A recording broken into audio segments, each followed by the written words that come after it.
مرید کے میں حکومت نے جس بہیمانہ طریقے سے تحریک لبیک پاکستان کی ریلی سے نمٹا، ہم اس کی شدید ترین الفاظ میں مذمت کرتے ہیں۔ پنجاب حکومت نے اگر دانش مندی اور حکمت کا مظاہرہ نہ کیا تو انہیں اس کی قیمت آنے والے انتخابات میں چکانا پڑ سکتی ہے، کیونکہ کسی کو پسند ہو یا ناپسند، ملک کے اندر اور باہر اہل سنت و جماعت کی ہمدردیاں تحریک لبیک پاکستان کے ساتھ ہیں۔ مرید کے میں جو سانحہ رونما ہوا، اس کے بارے میں علماء اہل سنت کا موقف پیش کرنے کے لیے ہم یہاں پر جمع ہیں۔ کسی بھی دانش مند اور ذمہ دار حکومت کا اپنے عوام کے ساتھ رویہ ایسا نہیں ہوتا۔ حکومت کے مناصب ہمیشہ ذمہ داری، تحمل اور برداشت کا تقاضا کرتے ہیں۔ ایک مدبر حاکم وقت کو کبھی بھی مغلوب الغضب نہیں ہونا چاہیے۔ ہمارے پاس کوئی مصدقہ اعداد و شمار دستیاب نہیں ہیں، تاہم جو بھی لوگ شہید ہوئے، ہم ان کی مغفرت اور بلندی درجات کی دعا کرتے ہیں۔ ہمارا پرزور مطالبہ ہے کہ دونوں طرف کے زخمیوں کا ریاست و حکومت کی جانب سے مناسب علاج کا بندوبست کیا جائے اور جاں بحق ہونے والوں کو دیت ادا کی جائے۔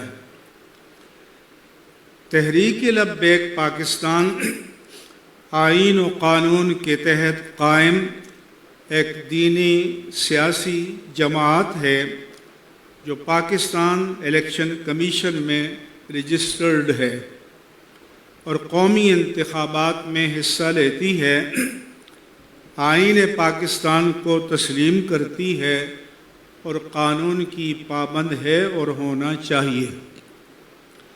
ہمیں حیرت ہے کہ مین اسٹریم میڈیا اپنی خبروں میں اس کا نام تک نہیں لیتا، بلکہ منّے کے ابا کی طرح ایک مذہبی تنظیم لکھا جاتا ہے۔ سوال یہ ہے کہ ملک کے کس قانون کے تحت مین اسٹریم میڈیا پر اس کے نام کی اشاعت کی پابندی ہے؟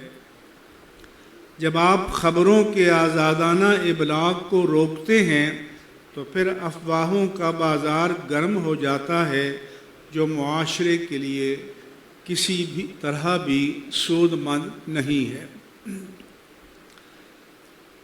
تحریک لبیک پاکستان سے بھی ہماری گزارش ہے کہ ان کے جو کارکن شہید ہوئے ہیں یا زخمی ہوئے ہیں، ان کی تحریک لبیک پاکستان کے جو کارکن شہید ہوئے ہیں یا زخمی ہوئے ہیں، حکومت اور امن قائم کرنے والے ادارے ان کی لاشوں کو اکرام کے ساتھ ان کے ورثاء کے حوالے کریں اور ان کے مصدقہ اعداد و شمار، شناختی کارڈ نمبر سمیت ناموں کی تفصیل کے ساتھ شائع کیے جائیں، تاکہ افواہوں کا سد باب ہو۔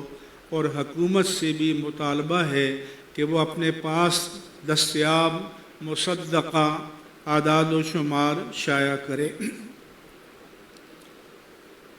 اب تک امیر تحریک لبیک پاکستان اور ان کے بھائی کا کسی کو علم نہیں ہے کہ وہ کہاں ہیں اور کس حالت میں ہیں۔ اس لیے حقائق سامنے آنے چاہیے۔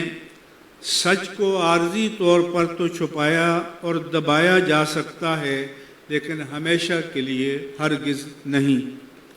یہ بھی رپورٹ ہوا ہے کہ کہ تحریک لبیک پاکستان کے بعض ارکان کے مکانات کو گرایا گیا ہے، اگر یہ سچ ہے تو یہ انتہائی سنگ دلانہ اور شقاوت پر مبنی کارروائی ہے۔ ہمارا مطالبہ ہے کہ حکومت فوراً ان تباہ شدہ مکانات کو اپنے خرچ پر تعمیر کرے یا ان کا معاوضہ ادا کرے۔ نیز یہ بھی کہا جاتا ہے کہ مقامی انتظامیہ نے مسجد رحمت للعالمین اور مزار کو محاصرے میں لے رکھا ہے، اسے فوراً واگزار کیا جائے تاکہ 5 وقتہ نماز اور جمعۃ المبارک کے لیے مسجد کھلی ہو اور لوگ مزار پر آ کر فاتحہ پڑھ سکیں۔ ہم یہ بھی مطالبہ کرتے ہیں کہ ہائی کورٹ یا سپریم کورٹ کے جج کی سربراہی میں ایک جوڈیشل کمیشن تشکیل دیا جائے جو اس سارے معاملے کی تحقیق کرے اور اس ظالمانہ سانحے کے ذمہ داران کا تعین کرے اور قرار واقعی سزا تجویز کرے۔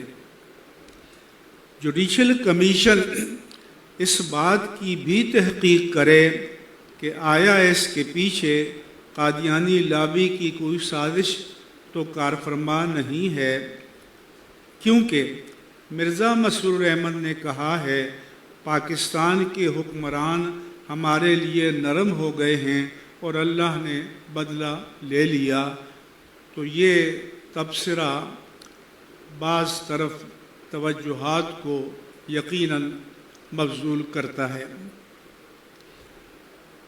ہم یہ بھی مطالبہ کرتے ہیں کہ اعتماد کی فضا قائم کرنے کے لیے پاکستان بھر میں چھاپوں اور گرفتاریوں کا سلسلہ فوراً بند کیا جائے، دہشت اور خوف کی فضا کو ختم کیا جائے۔ تحریک لبیک پاکستان کی قیادت کو آزادانہ طور پر یکجا ہونے دیا جائے تاکہ وہ باہمی مشاورت سے معاملات کو کنٹرول کر سکیں، ورنہ قیادت کے بغیر کارکن بے قابو ہو جاتے ہیں اور جذبات میں کوئی بھی اقدام کر سکتے ہیں۔ کارکنوں کو قیادت کے تعاون ہی سے کنٹرول کیا جا سکتا ہے۔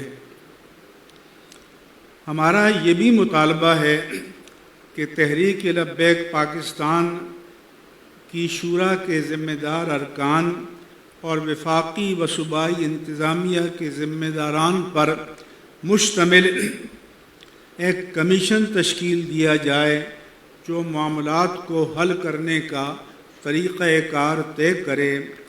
جن کارکنان کو بلا سبب پکڑا ہوا ہے انہیں فوراً اور غیر مشروط طور پر رہا کیا جائے۔ مزید گرفتاریوں اور چھاپوں کا سلسلہ موقوف کیا جائے اور جن کی FIRs کٹ چکی ہیں وہ واپس لی جائیں۔ آئین و قانون کے مطابق ان کے معاملات کو عدالتوں کے ذریعے کم از کم وقت میں نمٹانے کا طریقہ کار وضع کیا جائے اور اس پر لفظاً و معناً عمل کیا جائے۔ اسلام آباد اور صوبہ پنجاب کی انتظامیہ نے اہل سنت و جماعت کے دینی مدارس و جامعات کو جبراً بند کرایا ہے اور بعض کو سیل کیا ہے۔ یہ شریعت اور آئین و قانون کی روح سے سراسر غلط ہے۔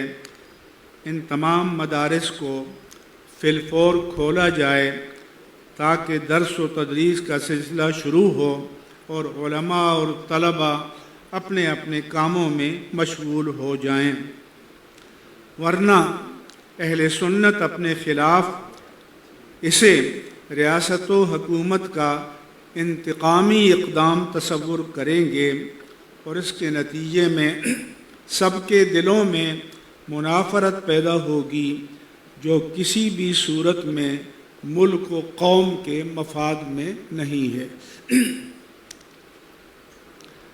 تحریک لبیک پاکستان کی شورا کو بھی ہم متوجہ کرنا چاہتے ہیں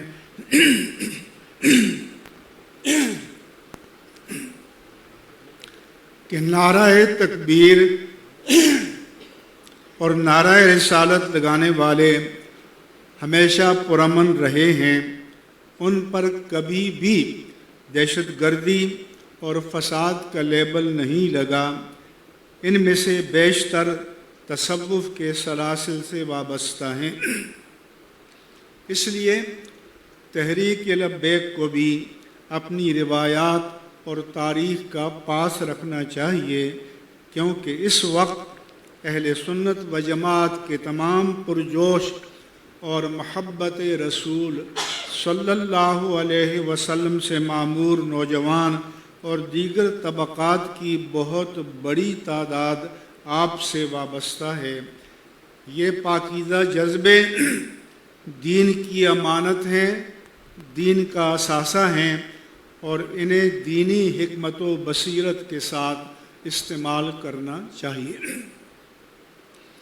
ہم ایک جمہوری ملک ہیں اور آپ کا اصل مشن یکسو ہو کر جمہوری نظام میں اپنا حصہ حاصل کرنے کی کوشش ہونی چاہیے، تاکہ آپ اقتدار کے ایوانوں میں اپنی آواز بلند کر سکیں، اپنا موقف پیش کر سکیں اور اہل سنت کی توانا ترجمانی کر سکیں۔ ہم تحریک لبیک پاکستان کی عمارت و قیادت سے بھی اپیل کرتے ہیں کہ وہ خالی الذہن ہو کر اپنی حکمت عملی کا جائزہ لیں اور جن علماء و مشائخ اہل سنت پر انہیں اعتماد ہے ان کی مشاورت سے ایک مناسب حکمت عملی ترتیب دیں۔ آپ کا سفر طویل ہے اور ہم آپ کو بہت آگے جاتا ہوا دیکھنا چاہتے ہیں۔ بعض ذرائع سے یہ بھی معلوم ہوا کہ بعض شہداء کی لاشیں تھانوں میں ہیں اور ان کو ورثاء کے حوالے نہیں کیا جا رہا۔ اگر یہ درست ہے تو ہمارا مطالبہ ہے کہ تمام شہداء کی لاشوں کو اکرام کے ساتھ ان کے ورثاء کے حوالے کیا جائے، تاکہ وہ ان کی تجہیز اور تکفین و تدفین اور نماز جنازہ کا باوقار انداز میں اہتمام کر سکیں۔ قوم کے تمام طبقات کو اس بات کا ادراک کرنا چاہیے کہ مشرق و مغرب میں ہماری دونوں جانب کی سرحدیں حالت جنگ میں ہیں، نیز ہمارے وطن عزیز میں دہشت گردی تاریخ کی بلند ترین سطح پر ہے۔ ہمارے فوجی افسران اور جوان شہید ہو رہے ہیں، اس لیے ہمارے ملک کو امن، سلامتی اور قومی وحدت کی اشد ضرورت ہے۔ ہمیں ملکی سلامتی کے لیے وقتی طور پر اپنے جذبات کو قابو میں رکھ کر وحدت ملی کے لیے اپنا کردار ادا کرنا چاہیے۔